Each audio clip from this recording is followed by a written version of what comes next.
This is Jeff Timberell, Director of the Southwest Florida Real Estate Investment Association, here to talk about real-world real estate investing Part 1. This is going to be the first video in a longer series of videos. This mirrors presentations we have been doing in the Southwest Florida REIA for the last 3 months. Disclosure, we're sharing our own experiences and knowledge with you. Please do your own due diligence before utilizing anything here. This is not to be construed as investment advice, and you should seek competent counsel before trying this at home. In the past 3 years, we've assisted and advised and had ownership interests in several private equity entities that employed over $14 million in capital in the Florida market, which gave us not only unique insight as to the amount of business we've done, it also gave us some great insight into how institutionalized investors employ capital. Number one key to being successful is to understand what you're there to do. In my opinion, this is the most important thing. There's so many people running around the world. There's a lot of people wanting to run around and try and do real estate investing. They take courses, they read books, they go to meetings, but they really don't know what they're there to do. They really haven't spent that critical time understanding what you're here to do, what's your mission, what's your goals. I mean, without having any goals, it's hard to achieve any goals, if that makes any sense. From our experience, the clearer the plan you have, you will be able to operate with a margin of safety. And that's the key word in this business, a margin of safety, because the ones that survive, last, and grow true wealth are the ones that don't make mistakes or make mistakes that you can recover from. Investing in real estate. Investment is the purchase of an asset or an item with the hope that it will generate income or appreciate in the future and be sold at a higher price. Keyword, the future for investing. So what does that mean? The act of committing capital to an endeavor with the expectation of obtaining an additional income and or profit. That's what investing is. Something I've learned over the years, it's kind of like a narrative. It's a why in the road when you're talking to somebody that's in real estate. Are they a trader or are they an investor? Investors buy and hold. They get a return from the assets they own. Traders wholesale. Traders fix and flip.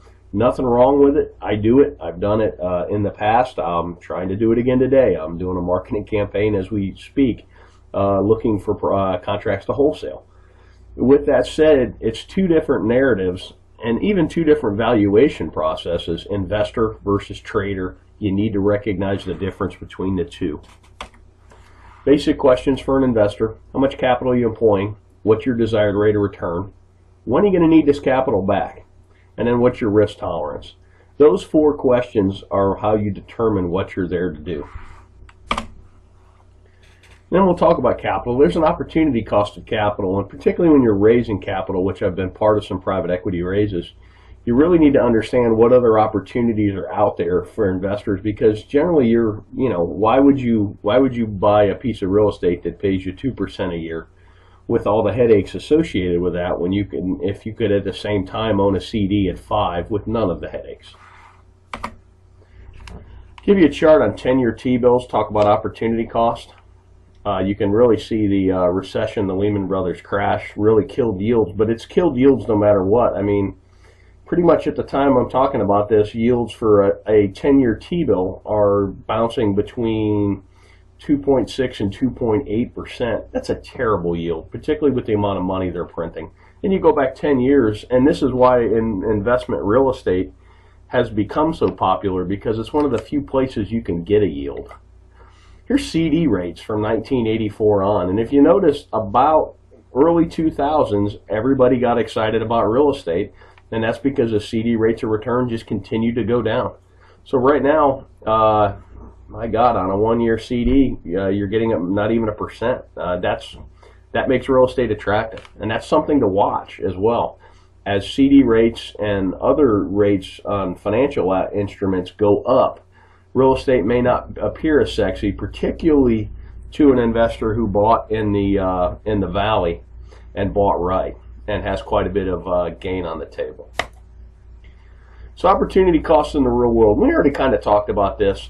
Most investors we know are looking for at least 6% a year. I know guys that are even looking for 15%, and that's a cash on cash, not an internal rate of return.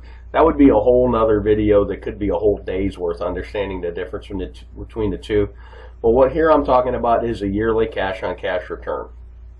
And you got to be mindful of unrealistic expectations. I've seen people that have pitched 30% returns, and I've seen investors that are looking for 30% returns. And it's really hard to do. There's a lot of randomness and a lot of happenstance, and you're going to lose a lot more than you're going to win when you're dialing up those kind of deals.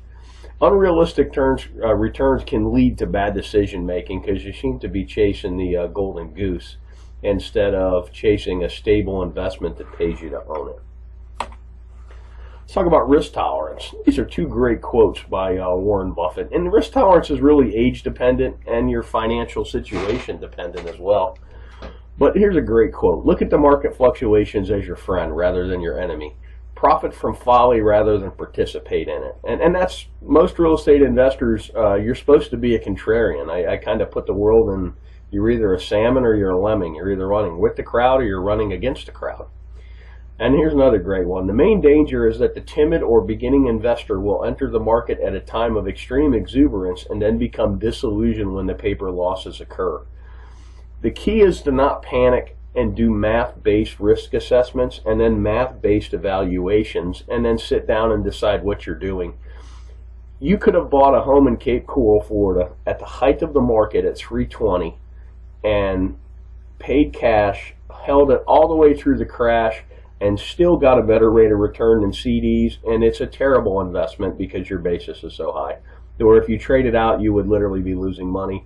But it's sad but you actually would have outperformed the CD, and that's kind of a interesting thing. We did some case studies of people that had bought at the top and had they held and if they had mortgages, and I think that video is on our YouTube channel as well.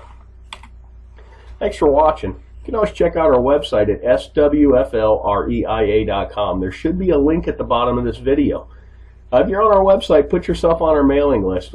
We send out a lot of foreclosure information. We send out our meeting notices, and we also from time to time send out information like this. I hope this information is useful to you, and make it a great day.